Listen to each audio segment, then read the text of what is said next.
বিভিন্ন সময় মানুষের একটা প্রশ্ন থাকে, আর এটা প্রশ্ন থাকার কথাও যে স্বামী স্ত্রী মিলনের পরে যদি গোসল করেন না, তো এই সময় গড় খাম হাজ করতে পারবা না, শরীয়তর নজরও খাম করতে পারবা, শরীয়তর নজরও রান্না বাড়া করতে পারবা, শরীয়তর নজরও নাপাক কাপড় দিয়ে পাক করতে পারবা, শরীয়তর নজরও চলাফেরা সব কিছু ঠিক আছে, জায়েজ আছে। কিন্তু সবচেয়ে বড় মাত এর উপরে যে হজরতে ফাতিমাতুজ জাহরা রাদিয়াল্লাহু তাআলা আনহা একদিন নবীজি সাল্লাল্লাহু আলাইহি সাল্লামের বড় গমগিন পাইয়া, আসলে হজরতে আলিয়া গমগিন পাইছিলা, চিন্তিত।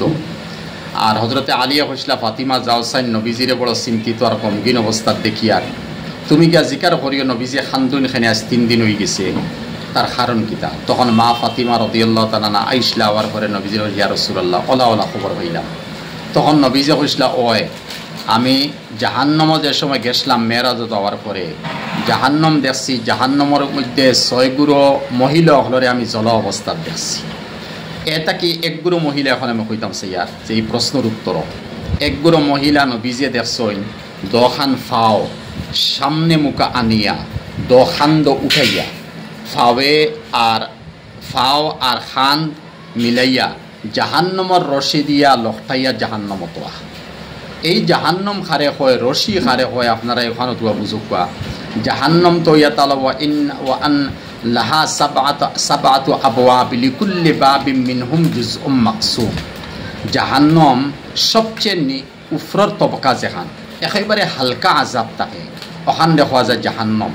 আর বাকি এর তলেতে যাইতে যাইতে একেবারে লাস্টে গেছে একেবারে হাওয়া, যেমত জাহান্নম তাকে লাগাইয়া তল মুকাইব 7খান জাহান্নম, জাহান্নম, লাজা, সকর, সাইর, জাহিম, হুতামা, হাওয়া যেখান একদম তলে সবচেয়ে বয়রা আংটা, যেন আংটা। আর উফরে আইতে আইতে আইতে আইতে এরপরে জাহান্নম আছে। ও জাহান্নম যেখানে এখানোর আজাব যদি আপনারা শুনইন আর জানইন, আমি বিভিন্ন চ্যানেলও হয়েছি আর উলামা হলে হইতরা নিশ্চয় আপনারা জানছেন এই জাহান্নমের আজাব। জাহান্নমে বুখারী শরীফ গেছে, ইশতাকাতিন নারু ইলা রাব্বিহা ফাকালাত ইয়া রাব্বি ইন্না বাযি আকালা বাযা ফাআমারাল্লাহু তাআলা বিনাফাসাইন নাফাসুন ফিস সাইফ ওয়া নাফাসুন ফিস শিতা। নবীজি ফরমাইতরা ও জাহান্নম যেখান মুসলমান লাগে একদম উফরের ওখানে হালকা আজাব, ওখানে আল্লাহরে করে, হে আল্লাহ আমার এক অঙ্গয় আরো অঙ্গরে খাইলার আমি বরদাস্ত করতাম, মানে এক সুলা আমি বরদাস্ত করতাম পারিয়ার না আমার গরম রে। তখন আল্লাহ 6 মাস তারে শ্বাস ফালাইবার কথা কইছিল, ও তাতে 6 মাস যে শ্বাস ফালায় তার শ্বাস ওখান সূর্যের উপরে গিয়া পড়ে। ওই লাগি জাহান্নমর গরম, শ্বাস ফালানি, খালি শ্বাস ফালানি। আর 6 মাস ভিতর মুখা টানিয়া নে, ও 6 মাস শীতর দিন আয়। যদি জাহান্নমে এত তলে থাকার পরে 7 তবকা জমিনের তলে জাহান্নম থাকার পরে এই জাহান্নমে খালি শ্বাস ফালানির পরে 9 কোটি 30 লক্ষ মাইল উপরে আছে সূর্য, অন শ্বাস পড়িয়া হন তাকি 2 লক্ষ টেম্পারেচার তাকে 2 ভাগ আমরা পাইয়া। ওহান যদি বরদাস্ত করতাম পারি না, গরমের দিনে এসি লাগে, ফ্রিজর পানি লাগে, পাঙ্খা লাগে, কতখান যদি ওয় তে আইনে জাহান্নম এখান কতখান গরম। আর এই জাহান্নম মানুষ যাওয়ার পরে কতদিন তা বা তার কোনো সীমা নাই। আর এই জাহান্নামের মধ্যে মৌত হইতো না, লা ইয়ামুতু ফিহা ওয়ালা ইয়াহইয়া, ইনো মৌত নাই। এই জাহান্নাম কতদিন তাকে হইব? এক দরিয়ার একটা দ্বীপ যদি থাকে, আর এই দ্বীপের মধ্যে কয়েকশো বিঘালিয়া দ্বীপ থাকে, এই দ্বীপ যত বালু থাকবো, এই বালু এক মানুষে গণনা করে শেষ করতে পারবো।